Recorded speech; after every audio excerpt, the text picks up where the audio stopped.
In this video, I'll show you how to fix the can't join multiplayer games error on the Xbox Series X. So this is a very easy thing to do. So all you have to do is power on your console and then access this home screen.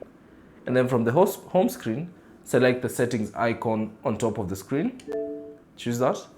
And then within the settings, scroll down and select account. And then choose privacy and online safety. Select that. And then type in your PIN if you have created one. So type in your personal PIN. And then choose Xbox privacy. Give it a few seconds. And then from here, select view details and customize. And then scroll down and select communication and multiplayer. So choose that. And then from here, find the option you can join multiplayer games. So ensure this one is set to allow. So if you can't join your multiplayer games, maybe it was set to block.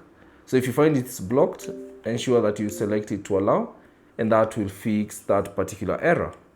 So that's basically it. Thanks for watching. If you have any questions, leave them down in the comment section below. And if you found this video useful, consider leaving a like and subscribe to the channel.